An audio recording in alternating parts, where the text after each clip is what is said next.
नमस्कार दोस्तों, पंजाब केसरी नवोदय स्ट्रीम आप सभी का स्वागत है। लगभग 2 दशक पहले यानी आज ही की तारीख 11 सितंबर सबको याद है, पूरी दुनिया ने देखा। 2 विशाल टावर जिनको हम ट्विंस टावर कहते थे, एक आतंकी हमले से तबाह हो गए।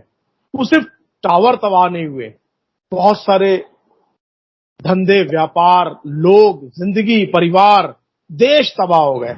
और सबसे बड़ी तबाही हुई वो हुई इंसानियत की, मानवता की। आइए हम बात करते हैं जो कि न्यूयॉर्क में उस समय मौजूद थे और अभी भी हमारे साथ कैलिफोर्निया से जुड़े हुए हैं, अजय भुतोड़िया जी। अजय जी नमस्कार। नमस्ते अनिल जी। अजय जी, 2 दशक हो गए। हाँ जी। अमेरिका ने आतंकवाद को लेकर के आपको लगता है कि बहुत कुछ किया है या अभी भी बहुत कुछ बाकी है? देखिए, बहुत कुछ किया और बहुत कुछ बाकी, दोनों ही सही है। 20 साल में अगर उस दिन जो हुआ जब हजारों जानें गई, उसके बाद में 20 साल में आज तक अमेरिका की धरती पर एक भी आतंकवाद का कोई दोबारा ऐसा हमला नहीं हुआ या ऐसा वापस हो नहीं सका। तो ये तो अमेरिका की अचीवमेंट है कि उन्होंने एक बार हुआ, उसे सबक सीखा और कुछ हुआ नहीं। उन्होंने अफगानिस्तान में मिशन किया अलकायदा को खत्म करने का, वो खत्म हुआ और अब रिसेंटली वो मिशन को पूरा करके अफगानिस्तान से वापस आ रहे हैं। लेकिन अजय जी, वहां तो एक नई फैक्ट्री खुल गई, वहां तो आतंकवाद की एक नई फैक्ट्री खुल गई। बिल्कुल। अमेरिका का जो पहला मिशन था वहां जाने का, वो था अलकायदा को खत्म करने का। जी। वो मिशन खत्म होने के बाद में फिर नेक्स्ट मिशन हो गया अफगानिस्तान की नेशन बिल्डिंग का। वो नेशन बिल्डिंग ऑलमोस्ट 20 साल तक अफगानिस्तान की नेशन बिल्डिंग करी। लेकिन ये भी है कि अमेरिका वहां पे अमेरिकन टैक्स पेयर का मनी यूज करके अमेरिकन सोल्जर्स को लेके और अगले 5 साल 10 साल वहां नहीं रह सकती है। अल्टीमेटली अफगानिस्तान की सरकार को, अफगानिस्तान की सेना को उसको संभालना था, जो कि हमने देखा कि अफगानिस्तान की सेना ने हथियार डाल दिए और अब तालिबान की सरकार बनी है।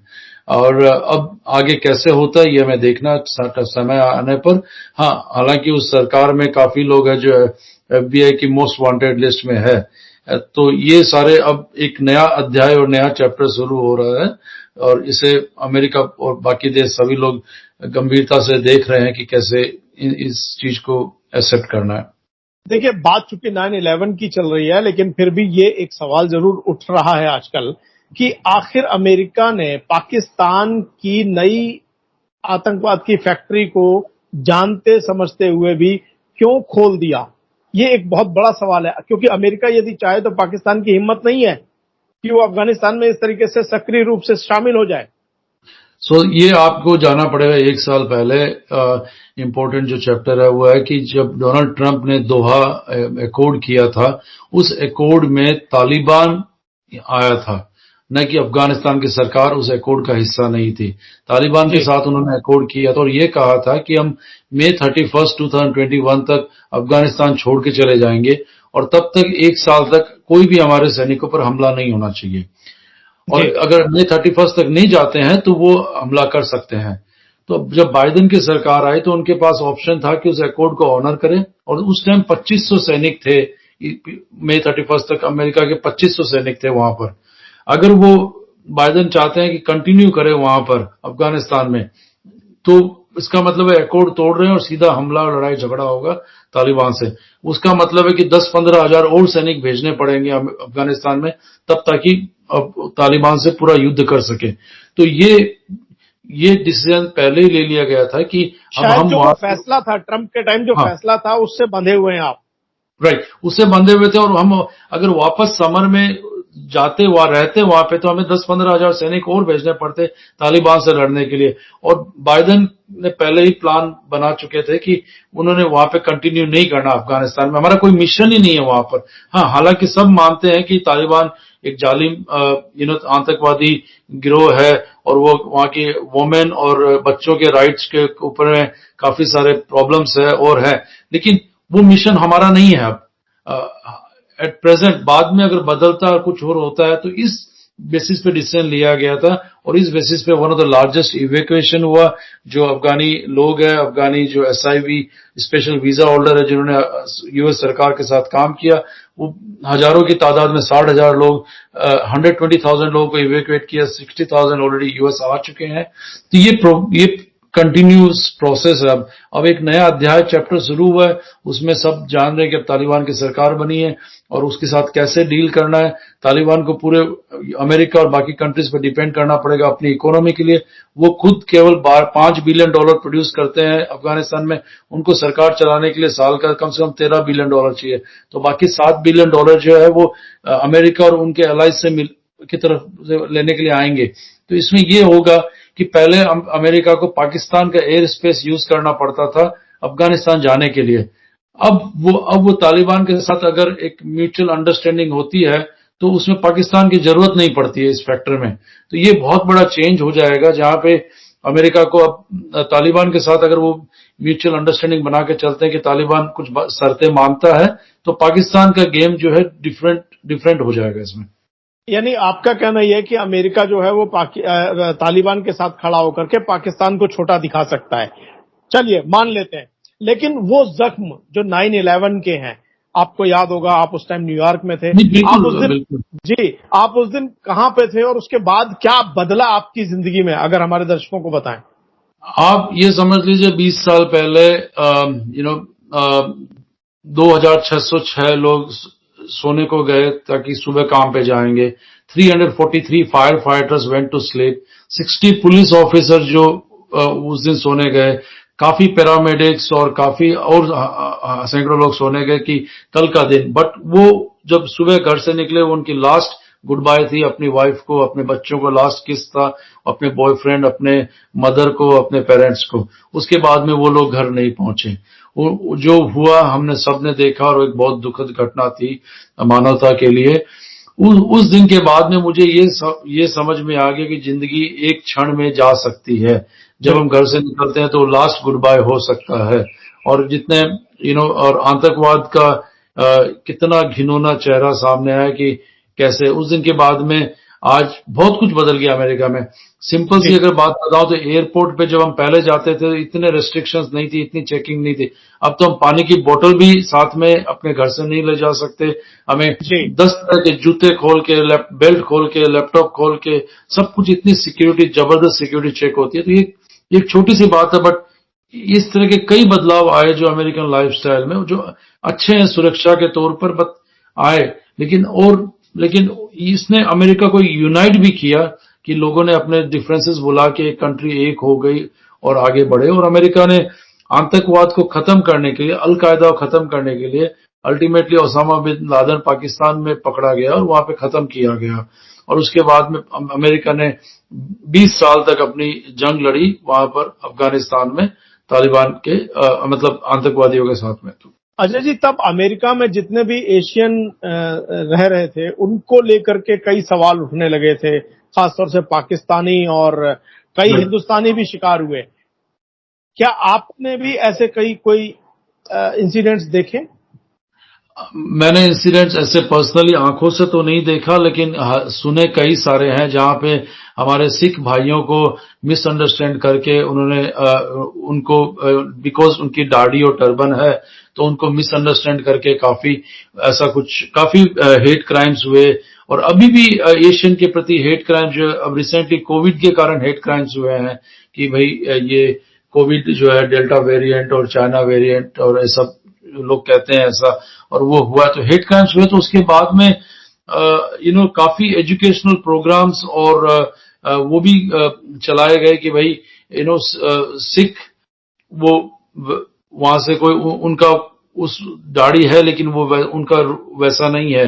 तो इस तरह के एजुकेशनल प्रोग्राम चलाए गए। और लेकिन हेट क्राइम्स अभी भी टाइम एंड अगेन होते रहते हैं और वो है। तो बट बाइडेन सरकार जो है हेट क्राइम्स के अगेंस्ट में बहुत ज्यादा स्ट्रांग है। उन्होंने अपनी पॉलिसीज और अपने सपोर्ट पूरा दिया हुआ है एशियन कम्युनिटी को। तो वो है। मुझे लगता है कि 9/11 के जितने भी सर्वाइवर्स हैं, हम सब उनके लिए जो उन लोगों के लिए प्रार्थना करते हैं जो हमारे साथ नहीं है।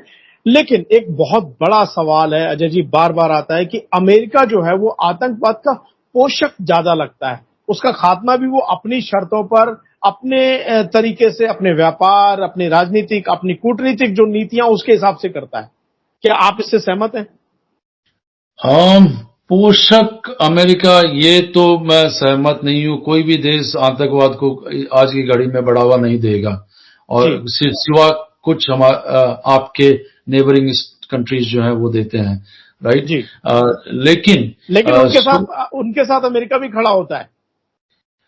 कुछ ये कहना गलत है। 2018 से उनको जो एड दी जा रही थी बिल्कुल बंद कर दी गई है जी।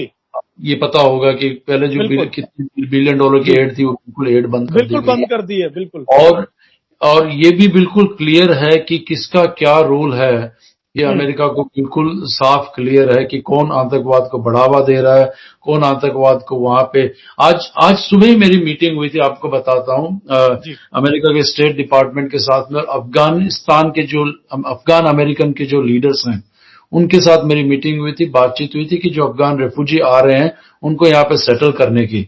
उस मीटिंग के दौरान 3 प्रमुख अफगान अमेरिकन जो यहाँ काफी सालों से रह रहे, वो भी आज कुछ 15 साल पहले, 10 साल पहले रेफ्यूजी के तौर पे आए थे। उन्होंने मीटिंग में कंटिन्यूअस यही कहा कि पाकिस्तान ने हमारे देश को बर्बाद कर दिया। उन लोगों ने ये कहा कि पाकिस्तान ने टेररिज्म फैला फैला के हमारे देश को बर्बाद कर दिया है। उन्होंने अमेरिका की गवर्नमेंट से रिक्वेस्ट करा कि आप पाकिस्तान के ऊपर में उसको ब्लैकलिस्ट करो, आप क्यों सपोर्ट कर रहे हो उनको, वो हमारे देश को वहां से टेररिस्ट भेज रहे हैं और पूरा बर्बाद कर रहे हैं। तो ये सोच सारे अफगान अमेरिकन की यही सोच है कि उनके देश का जो आज हालत हो रही है उसका मेन जिम्मेदार जो है पाकिस्तान है। तो क्या लगता है कि फ्यूचर में पाकिस्तान को ब्लैकलिस्ट करने जैसा कदम भी बाइडेन उठा सकते हैं हाल फ्यूचर में? आपको लगता है ऐसा कुछ सख्त कदम दिखाई देंगे? देखिए, ये मेरा कहना इसके बारे में कुछ इमीडिएटली कहना, ये कॉम्प्लेक्स प्रोसेस है। पाकिस्तान एक न्यूक्लियर स्टेट है, लेकिन आप एक भारतीय के तौर पर एक मांग तो कर सकते हैं।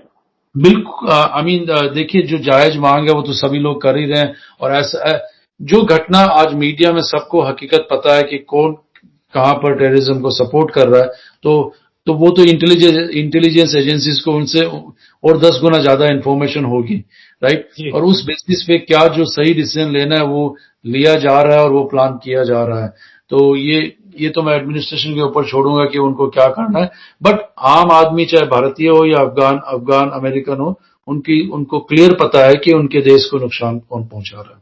चलिए, तो अजय बुतेड़िया यहाँ पर थोड़े से डिप्लोमेटिक हो गए और उन्होंने ये बात सीधी सीधे नहीं मानी कि पाकिस्तान को ब्लैकलिस्ट करना चाहिए, लेकिन ये बात जरूर सही है कि अफगानी रिफ्यूजी हो जिनको ये लोग अब बसाने जा रहे हैं, अजय बुतेड़िया खुद उस योजना में काम कर रहे हैं, ये मानते हैं कि पाकिस्तान को ब्लैकलिस्ट करना चाहिए। और अगर दिल पर हाथ रख करके व्यक्तिगत रूप से मैं कहूं तो अजय बुतेड़िया भी ये मानते हैं कि पाकिस्तान को ब्लैकलिस्ट करना चाहिए। अजय जी, देखिए, जो कोई भी देश अगर टेररिज्म को बढ़ावा फैला रहा है वो उसका मुंह काला होना चाहिए, उसको ब्लैकलिस्ट करना चाहिए। क्योंकि आज मानवता के पास में और भी कई समस्याएं हैं जिनसे हमें लड़ना है। कोविड से लड़ना है, मेंटल हेल्थ से लड़ना है, और कई तरह की समस्याएं। पर किसी देश में टेररिज्म को बढ़ा के, टेररिस्ट को खून खराबा करके, वो एक बहुत ही घिनौनी हरकत है। आज हम उस 9/11 की जो हुआ था उसको हमें याद है हमें, और हमारे 26/11 हुआ था हमारे मुंबई में, वो भी घटना हमें याद है। तो ये सब जहां जिस धरती पे पनप रहा है उसको रोका जाना चाहिए। और हर, चाहे अमेरिका हो या भारत हो, सब देश का एकजुट होकर इसे रोकना जरूरी है। बिल्कुल। जैन धर्म में अभी इस समय आज पोल्यूशन चल रहे हैं, समच्छरी भी चल रही है, तो वही है। और वो लोग तो बिल्कुल अहिंसा परमो धर्म है। और भारत भी यही कहता है कि हमें अपने पड़ोसियों का ध्यान रखना चाहिए। वासुदेव कुटुंबकम, पूरा विश्व जो है वो भाईचारा और एक परिवार है। हम ये उम्मीद करते हैं अजय जी कि हम पूरे विश्व को भाईचारा का संदेश दे करके आतंकवाद के खिलाफ लड़ने में हम मजबूती से सब एक साथ खड़े होंगे। और हम फिर एक बार उन लोगों को नमन श्रद्धांजलि देते हैं जो 9/11 में शहीद हुए, अपने परिजनों को छोड़ करके विदा हो गए। नमस्कार। नमस्ते। मिच्छामि दुक्कडम।